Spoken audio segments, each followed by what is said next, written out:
Hello and welcome to Firearm Freedom. This is going to be another First Impressions video. In today's First Impressions video, we are taking a look at the semi-brand new Streamlight TLR-1 HPX. There are no sponsors to the channel right now, so if you want to help me out, comment down below, hit that like and subscribe button. That stuff really does help me out. Standard reviews on this channel. You guys are always going to hear my honesty, what I think about these products. That's been the same since day one on this channel, and it's not changing anytime soon. Also, I have a B channel. It's called FF Lifestyle. Genuine, awesome content over there. I have about 325 subs right now. That number's jumping up thanks to you guys.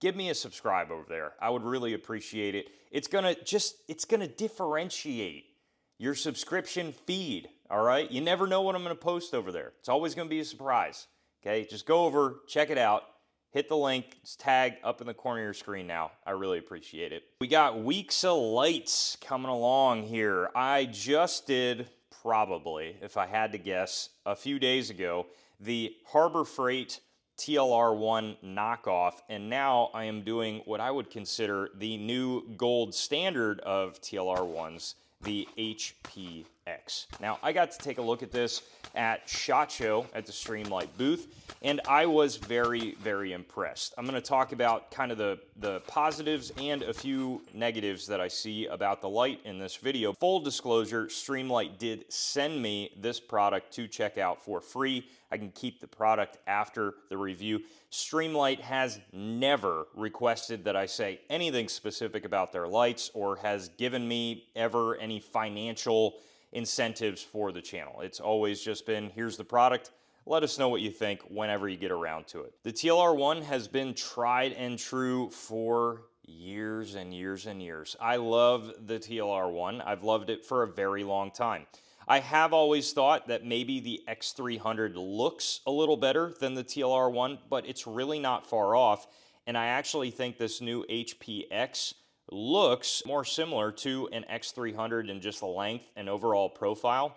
And the only thing I wish they would do is just get rid of the ring. I understand that this is like a Streamlight thing, but people have kind of spoken for a long time now that they just don't like this ring. So if they got rid of the ring, I think this would be a really just across the board with everyone in the industry. I think this would be a huge win. It's still a win for me on performance and even aesthetics. I don't necessarily mind this, but I get where people are coming from. One of the most notable features about the HPX is that now it has a front load battery. So if you press in this little button that's here on the side of the light, you can rotate up your lever, and you can do this even when it's on the pistol itself. And by doing that, it just pops on open and you can get to your batteries. That is huge. People were talking about this for a long time being an issue with the TLR-1 standard side where you had to remove the light, and it was a little bit weird to get your batteries out. It's not that difficult, but it was slightly annoying. And just the mixture of like, all right, we got to get, we got to take the whole light off. We got to get it all back on. It's not the end of the world, but I could see where if you were like at a department as the armorer and you had like 85 pistols in front of you and each one of them needed a battery change because, whatever reason officers couldn't do it themselves, that would get super annoying in a hurry. So this is very simple, no issues at all to get that off, and then while it's on the pistol, you can just simply take off the front there and angle it down. You can get your batteries out. Takes two standard CR123s here. Those come with this light, but it also takes these new Streamlight batteries. They're called SL-B9s, and they're protected lithium-ion rechargeable battery packs. And that actually does crank up the power, but it decreases your runtime. You got to kind of get your trade-offs there. As far as the specs, the standard CR123s are what I'm going to give you first because that's what the light comes with. It's coming in at 1,000 lumens, which is standard, but a whopping 53,000 candela. So we got a lot more candela than we normally do out of standard Streamlight products, and that's what a lot of folks have been kind of gravitating towards in the light part of this industry. And you got about a 460 meter beam distance. I would say that's super accurate.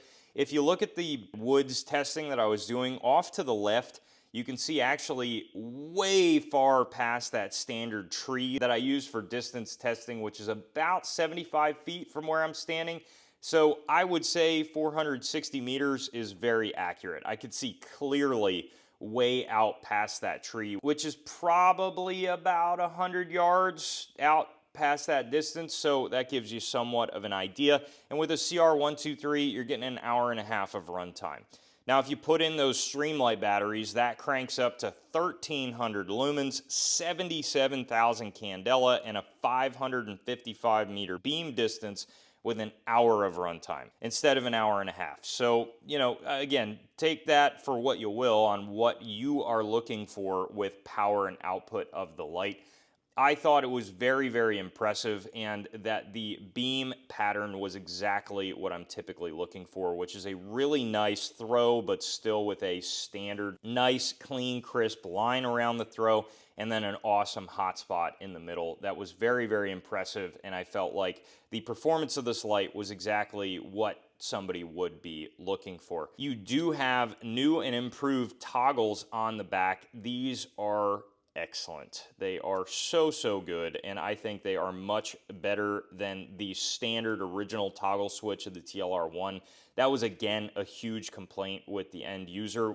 People just did not like those toggle switches. They were saying it was very easy to ND the light, and I would have to agree. It was, if you weren't careful, you could really easily do that. But I found that these were so nice, so tactile, easy to get to. You have the ability to click and get standard constant on, and then you also have the ability to click and hold, and it's momentary. So click, hold, momentary, and you can double click for strobe as well if you want to. I'm not going to do that here, just for all my epilepsy folks out there. You do have the ability to obviously swap out your shoe there to be able to fit multiple pistols. I was running this primarily on a CZ SP01 Tactical, and I did do the drop testing with this incredibly heavy pistol. Unfortunately, I'm so sorry, CZ. I absolutely smoked the top of the slide into the rocks at the range doing the drop testing, but this light passed the drop testing with flying colors.